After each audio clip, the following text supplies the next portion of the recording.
दैत्य दंतासुर के अंत के कुछ वर्षों बाद सौरपुर ने पहले से भी अधिक गर्व और समृद्धि हासिल कर ली थी। वीरथ सौरपुर की प्रजा और राज्य के हर गांव में जाकर हर समस्या का समाधान करता था। प्रजा वीरथ को ईश्वर के दूत की तरह मानती थी। संपूर्ण सौरपुर राज्य खुशहाली से भरा हुआ था। परंतु एक दिन जब सौरपुर के राजा चंद्रसेन एक मित्र राज्य से लौट रहे थे, यात्रा के मध्य जब वह घने वन से गुजर रहे थे, तभी पथ के उस पार से एक छोटी बालिका हाँपते हुए भागती दिखाई दी। उसके कपड़े अस्त व्यस्त थे और वह जोर जोर से चिल्लाते हुए कह रही थी, बचाओ, मुझे शेर खा जाएगा। राजा ने जैसे ही दृष्टि उठाई और देखा, एक शेर बालिका के पीछे लपक रहा था। राजा ने बिना समय गंवाए कमान में बाण चढ़ाया और लक्ष्य साध कर छोड़ दिया। बाण सीधा शेर की देह में जा धंसा। शेर धरती पर औंधे मुंह गिर पड़ा। बालिका वहीं ठिठक गई, पर जैसे ही वह शेर के शव के समीप पहुंची, उसने कांपते हाथों से शेर की खाल खींचनी आरंभ की और तभी शेर की खाल के नीचे से एक किशोर बालक निकला। बाण उसकी देह में गहराई से धंसा था और रक्त भूमि पर बह रहा था। वह जोर जोर से रोते बिलखते भैया भैया चिल्लाने लगी। राजा चंद्रसेन के होंठ सूख गए, नेत्र फैल गए, हृदय जैसे घुटनों में समा गया। प्रभु, ये क्या पाप कर बैठा हूँ मैं। वह लड़खड़ाते पगों से बालक की ओर बढ़ रहा था। तभी अचानक तेज तूफानी हवा चलने लगी। वृक्ष कांप उठे, पत्तियां तूफान की तरह इकट्ठा होने लगी और फिर उन पत्तियों के बीच से एक स्त्री प्रकट हुई, वन देवी। उसके मुख पर ज्वाला, आंखों में अश्रु और हाथों में आकाश से गिरी हुई बिजली जैसा कंपन था। वह बालक के पास दौड़ी, उसे अपनी गोद में लेकर विलाप करने लगी। कुछ क्षण बाद उसकी वेदना गर्जना में बदल गई। उसने गगन की ओर उंगली उठाई और क्रोधपूर्ण स्वर में बोली, किसने किया यह अधर्म, किसने चलाया यह बाण। राजा और सैनिक स्तब्ध थे। उसका स्वर जैसे उनका रक्त जला रहा था। कोई उत्तर न दे सका। फिर राजा ने वन देवी से क्षमा मांगते हुए कहा, क्षमा करो देवी, यह गलती मुझसे जल्दबाजी में हो गई। वन देवी ने अपने नेत्र फाड़ते हुए कहा, जिसे तुमने बाण से मारा वह मेरा पुत्र है और जो भागती हुई बालिका दिखी वह मेरी पुत्री है। वर्षों से दोनों शेर की खाल ओढ़कर वन में खेलते हैं। मूर्खों, थोड़ी सूझबूझ होती तो यह अनर्थ न होता। उसने बालक का मुख अपनी छाती से लगाया और धीमे स्वर में कहा, इसका श्वास अब क्षीण है, यह अधिक क्षण नहीं बचेगा।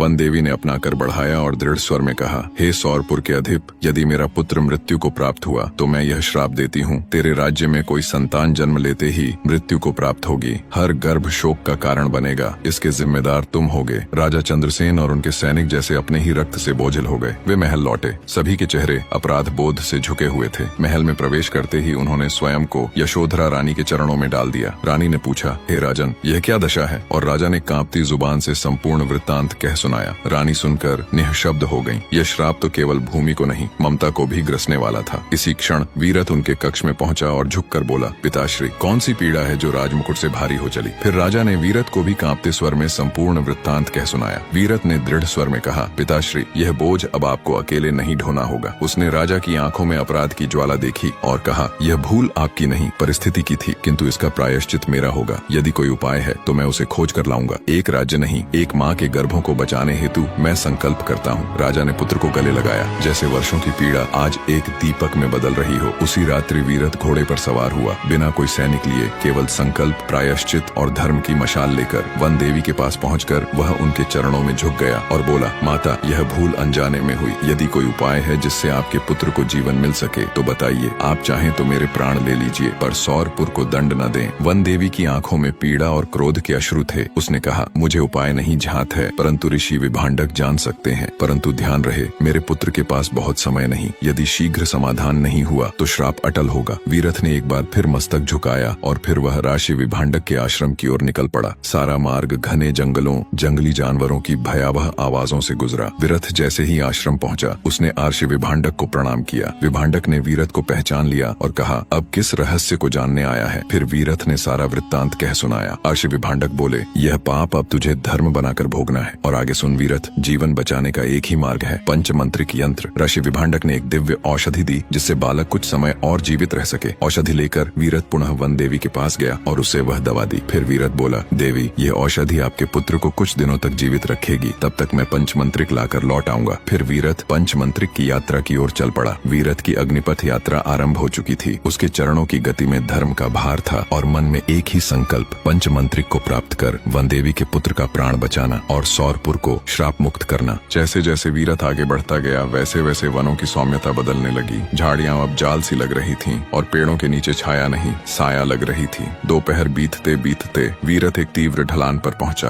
उसने तलवार को अपने कमरबंद में कसा और नीचे उतरने ही वाला था कि अचानक उसके पैरों के नीचे की धरती धस कर खिसक गई और वीरथ एक गहरे अंधेरे गड्ढे में जा गिरा। गड्ढे के भीतर रूह कंपा देने वाली ठंड थी। दीवारें चिकनी और ऊपर देखो तो आकाश जैसे सिकुड़कर बूंद भर का हो गया हो। वीरथ ने दीवार को छूकर देखा। दीवारें न मिट्टी की न ही पत्थर की, कुछ विचित्र सी थीं। तभी एक धीमी कराह की आवाज आई, कोई है? वीरथ चौकन्ना हुआ। झुककर देखा तो सामने एक वृद्ध कोने में कोई पड़ा था, गाल भीतर धंसे, आंखों में दया और डर का अजीब संयोग। तभी वृद्ध बोला, हे राजकुमार, कृपा करो, मैं कई दिनों से यहाँ पड़ा हूँ, भूख से तड़प रहा हूँ, बाहर निकाल दो, मैं तुम्हारा आरणी रहूंगा। वीरथ ने उस पर तरस खाया और कहा, ठीक है, पहले बताओ इस गड्ढे से बाहर निकलने का मार्ग क्या है? वृद्ध कांपते स्वर में बोला, दक्षिणी दीवार के ठीक पीछे एक शिला है, उसे खींचो, द्वार खुल जाएगा। फिर वीरथ आगे बढ़ा और जैसे ही वीरथ ने शिला खींची वैसे ही चारों ओर प्रकाश भर गया। एक भयानक शोर के साथ वृद्ध का शरीर बदलने लगा। उसकी देह लंबी, बाल अग्नि सदृश और मुख एक विकराल कुटिल राक्षस का हो गया। फिर जोर जोर हंसते हुए बोला, मूर्ख राजकुमार, तू मेरे ही माया जाल में फंस गया, अब बन जा मेरा ग्रास। वीरथ तत्क्षण तलवार खींचता है, पर उससे पहले ही गड्ढे की दीवारें स्वयं टूटने लगीं और एक राजमहल जैसी संरचना उभर आई, जिसकी दीवारों पर शिलालेख थे और उनमें जड़े थे 5 विचित्र आकार। राक्षस